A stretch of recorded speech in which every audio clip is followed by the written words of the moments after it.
So, are you excited for this video right now? Because what you just saw is what I call an appetizer in horror film narrative structure. A little bit like an aperitif before a 3-course meal, to get your taste buds ready.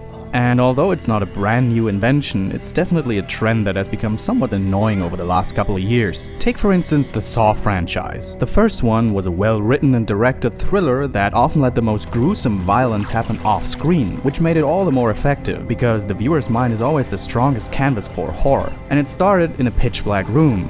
The hookup for the viewer's attention, curiosity, mystery.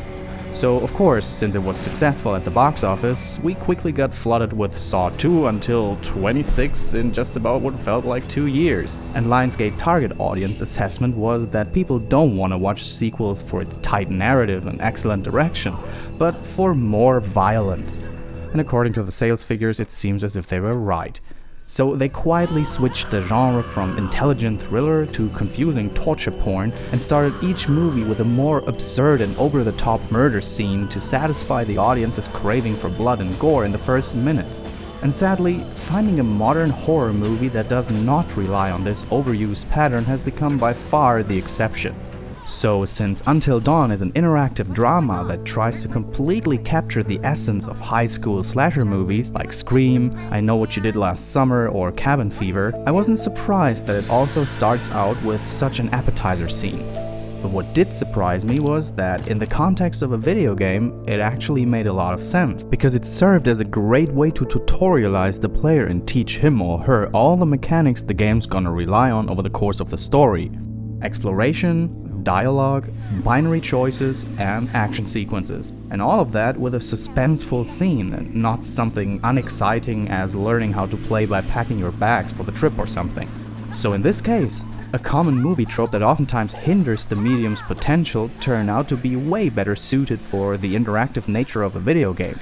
And that's quite frankly a rarity, because usually it's the other way around, with games trying to emulate movies when it would make way more sense to tell a story through tools that are exclusive to video game design only. With this observation in mind, I played the rest of the game with open eyes for more reasons why a cliché horror flick narrative like Until Dawn's actually works better in an interactive environment. The most obvious is probably the "no, don't do it" effect. You know, when you see a character in a movie that's about to do something really stupid and you find yourself yelling at the screen, No, come on, don't crawl through the pet door, it's obvious that you're too fat. You're gonna get killed, come on. Until Dawn finally gives you that opportunity to take the right decision and prove that you would survive in that situation. And for the most part, this is executed really well. For example, is deciding to not stray away from the group pretty much always the better solution? You know.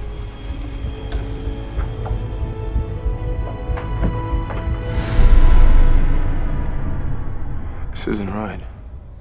What? What's the matter?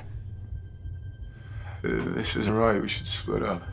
I gotta say, sometimes though, the game just won't let you do the right thing because of the binary and constrained way the narrative unfolds, which literally caused me to curse the screen in the same way I do it while watching a movie. Like when Jess is lying on top of the elevator and it's super apparent that it'll fall down any second. Come on, get her off the elevator, come on.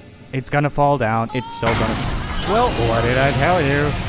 Another benefit of the branching structure of the plot is that the game breaks with the stereotypical kill pattern that so many slasher movies unknowingly established over the last decades, a trope that Cabin in the Woods by Joss Whedon satirized to a great extent. Because yes, in Until Dawn, you have these stereotypes like the whore, the athlete, the scholar, the fool, and the virgin, and different variations of those stereotypes, sometimes even to a degree where it seems so obviously overplayed that it feels like the game itself is making fun of that trope. You're such a bitch! But since the survival of each character depends on your decisions and performance, it may or may not be the virgin who turns out to be the sole survivor. Telling this story in an interactive medium is, in this case, a nice twist on that overly beaten dead horse. But speaking of narrative simulators, Until Dawn, like many other games of this genre without a clearly defined name yet, boasts about the assumption that your decisions matter to a great degree. In this case, it's being advertised with a mechanic the developers call the butterfly effect system, where even the smallest choice can alter the course of the narrative drastically. But many people at this time take this with a pinch of salt. Because games like The Walking Dead actually promise you the same thing. But even though its writing is in many ways exemplary, it's often been rightfully criticized for only giving the player the illusion of choice. If you play it more than once, you'll quickly realize that your decisions don't really matter at all, and that the entire experience is way more linear than it advertises itself. For example, for some decisions you might only get a single remark in a dialogue later down the line, which often feels just like the game's telling you, "Hey, I remember what you said earlier. See? Now you're proud of me?" It's comparable to a huge main story trunk with tiny branches here and there, with the purpose to merely reflect your choices. They always grow back to the trunk, scarcely later than one episode into the branch. You have virtually no agency at all about how the story or the ending unfolds. These moments can feel intense as long as the illusion of choice is still in the player's mind, but they feel very disappointing once you realize that it's, for the most part, always the same. To be fair, a lot of that has to do with the fact that you play a single protagonist, which makes it hard to establish a real sense of danger. If you die in an action sequence, the game simply rewinds, you can play it again. It feels like as if the game plays itself. It's just like in a movie where you can be pretty sure that the highest billed actor is in no real danger of dying when something drastic happens just 20 minutes into the film. In Until Dawn, though, there is not really a central protagonist, but you assume control of all the characters at some point, and since the entire premise of the game is who will survive, depending on your decisions and performance, finally this game manages to establish a real sense of danger, because anyone could potentially die at any point in the story if you screw up, and the game won't rewind and let you try again, you only get one shot. And this really helps to raise the stakes and make player death meaningful. And for most of the time, the situations in which you can die are actually designed very fair, because mostly when a character dies, it is because you didn't pay close enough attention to the clues that are scattered around you to find, so that it leads to the kind of failure where you'll say, "Oh, I remember they said that before to watch out for this particular thing, why didn't I see that?" Opposed to arbitrary deaths that are nothing but the result of a binary choice lottery. It is still a mostly linear story that branches out, just like other games in this genre, but the meaningful nature of death and the somewhat huge impact it can have on the outcome makes it way more intense and thrilling from a gameplay perspective. Well, if it weren't for the QuickTime events.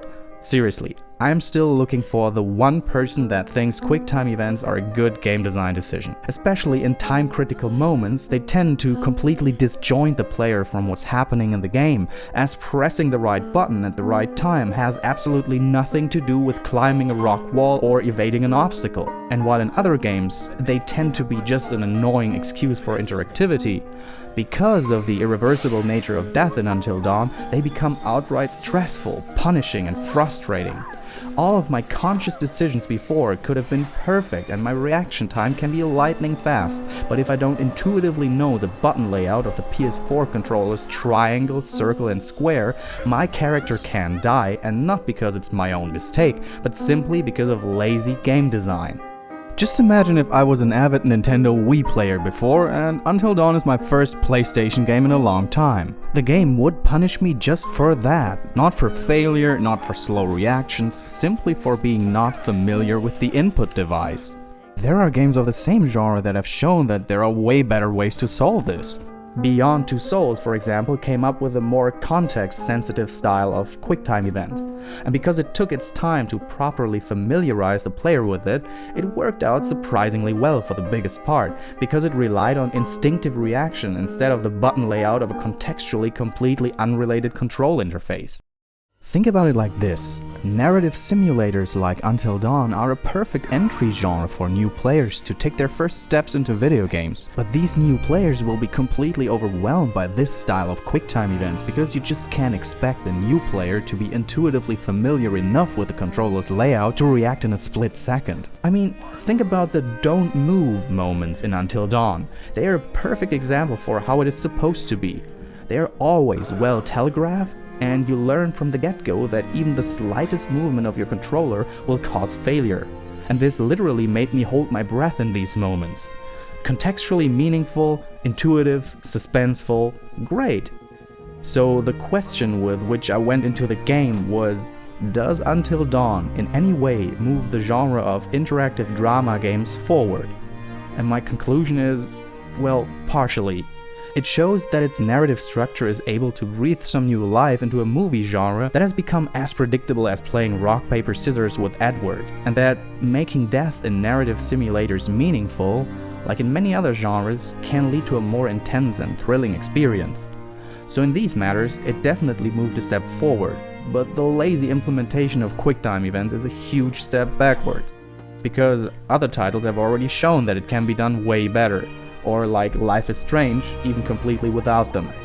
The tornado is back!